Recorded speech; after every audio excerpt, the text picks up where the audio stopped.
Hello and welcome to Voices Unveiled, an audio podcast from Women for Biodiversity.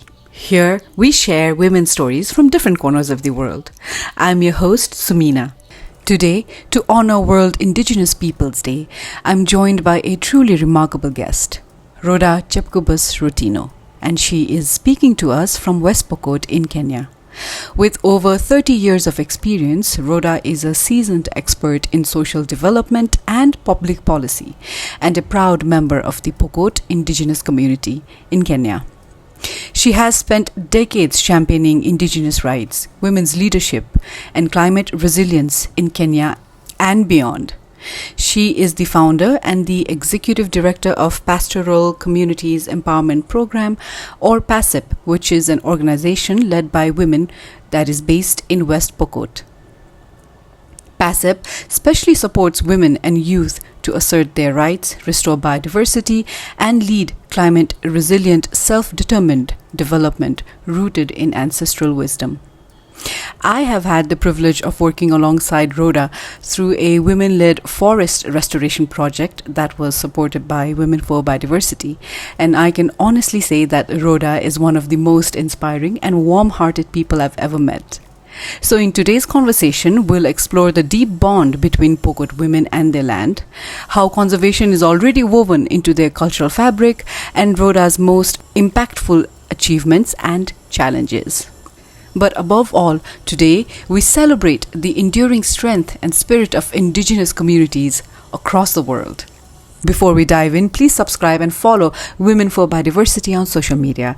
Our handles are in the description box. Your support means the world to us.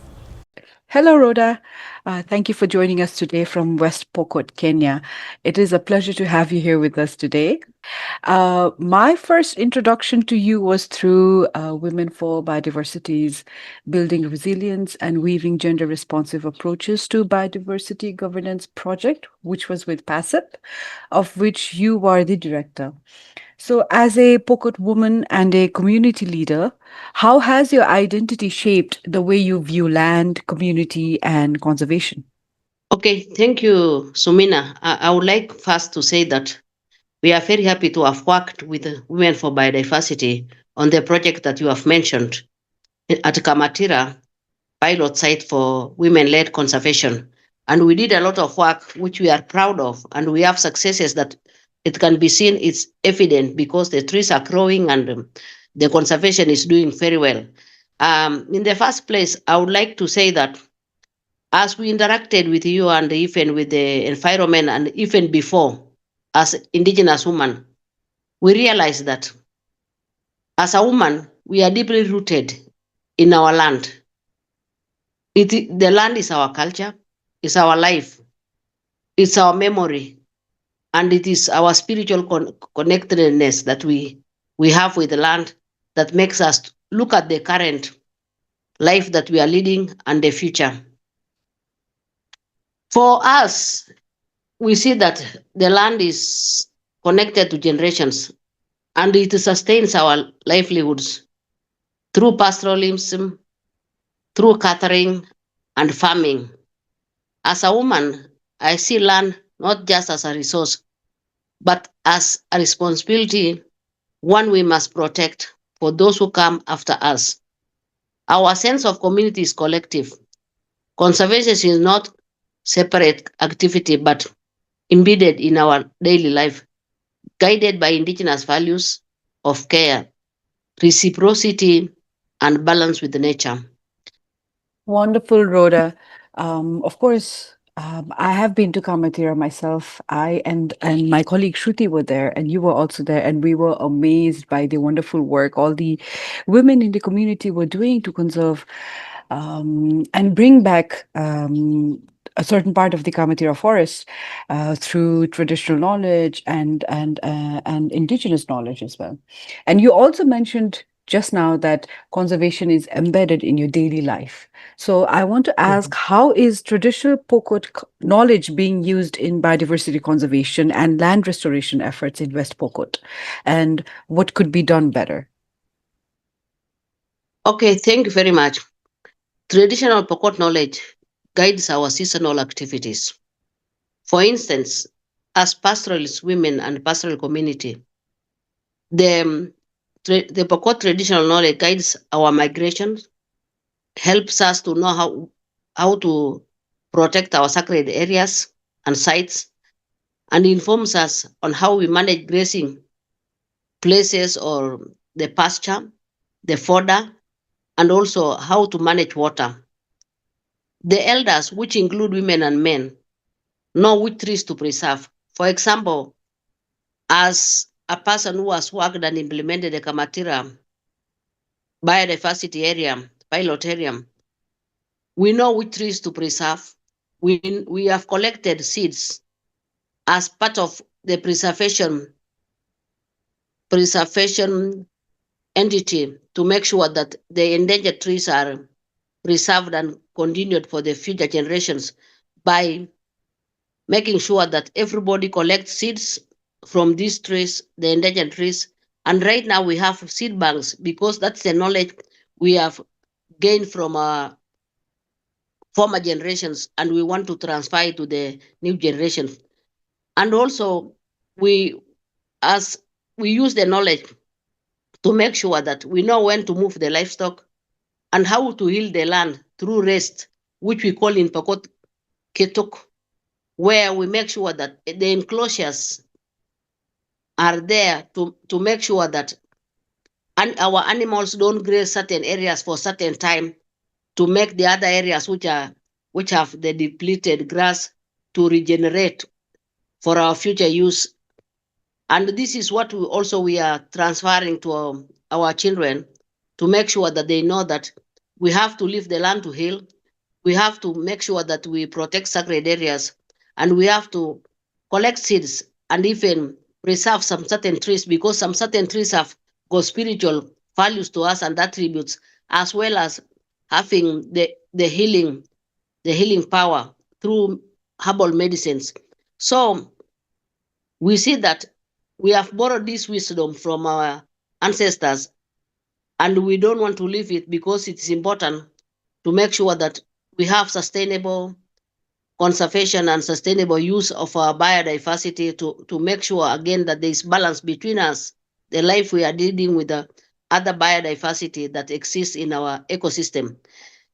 We are having a problem with this knowledge because we see that the formal conservation planning, especially the governments, do undervalue our knowledge on conservation, and we would like them to recognize and help us, even the donors, to document more intentionally the traditional knowledge of Pokot and involve elders and women in policy spaces and integrate the practices with science in respectful, community-led ways. So what you're saying also ties to what I'm about to ask the next question as well, is that secure land rights are critical for indigenous peoples, and yet so often these are challenged and threatened. Some of which you've also mentioned in your answer just now. So, what are some of the Mhm. key challenges the Pokot community faces in defending ancestral lands and livelihoods? Uh, the Pokot actually were marginalized by all the governments. Colonial, in the first place, made West Pokot to be a protected district, which means that you have to get a license to come to West Pokot, showing that there was no civilization or there was no development done in West Pokot as a result of the colonial saying, let them stay like that, let us not disturb, because Pokot were warriors from the beginning.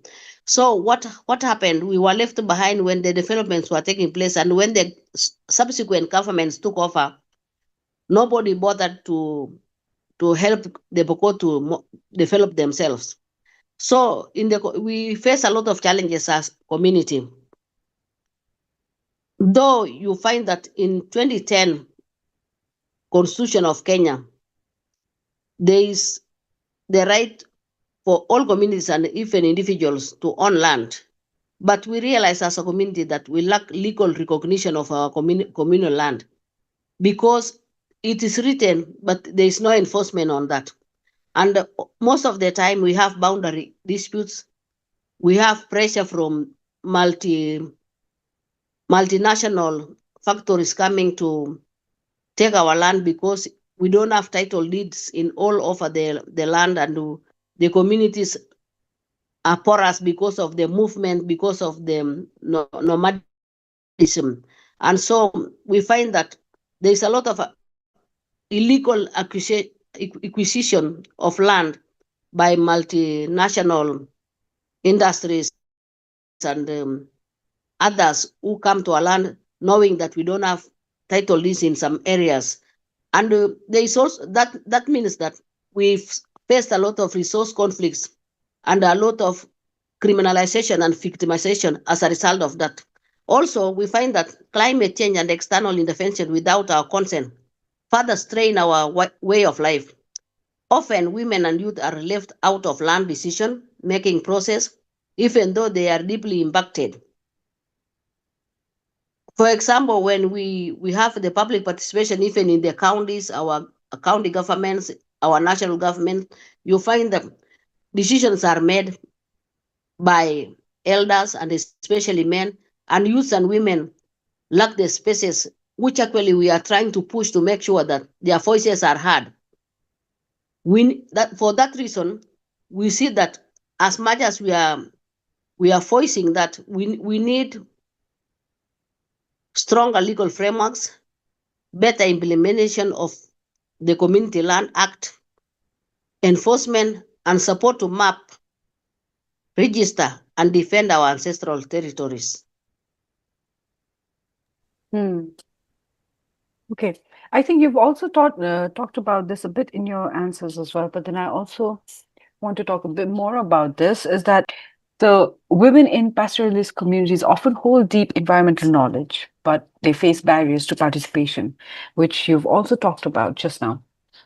So, how true is this in West Pokot, and what is being done to recognize this challenge and center Indigenous women's leadership in local and national conservation and development planning? The question you are asking is true to West Pokot, especially to the women. Yes. We are custodians of the knowledge and practitioners of the knowledge. We are not only custodians. I want to Yeah. say that, and especially the women, know putting the fact that women interact more with the ecosystem and the biodiversity and the forest resources because we rely on them on medicinal.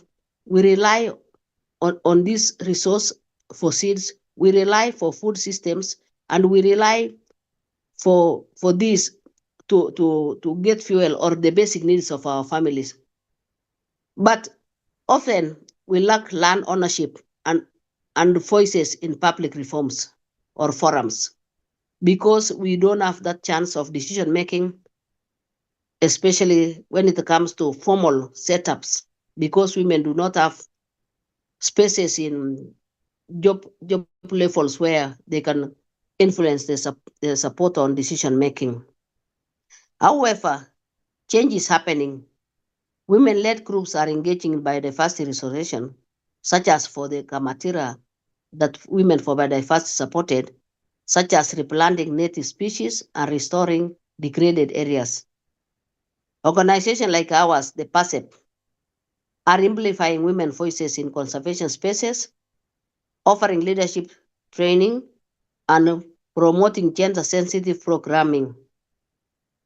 Still, much more is needed to ensure women are not just participants, but leaders and decision makers, especially informal and other spaces where decision making is supposed to take place.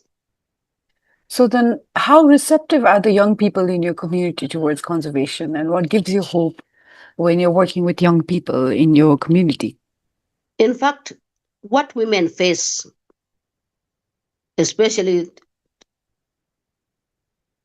when we look at the ownership, the utilization, and management of land, is also faced by youths because youths do not have that right as women also do not have that right. And as I said, though we are trying to amplify voices of these youths and the women, we still have that challenge. But they are very, very responsive. They are ready to help to work with the women and ready to to make sure that they they occupy their rightful spaces, especially on terms of the conservation. And even when we were working in Kamatiram, the youths were already working with us voluntarily without even pushing them. And they were giving us a lot of support because they know that when women succeed, even them succeed also. And in accessing the public and the natural resources that are there in our ecosystem.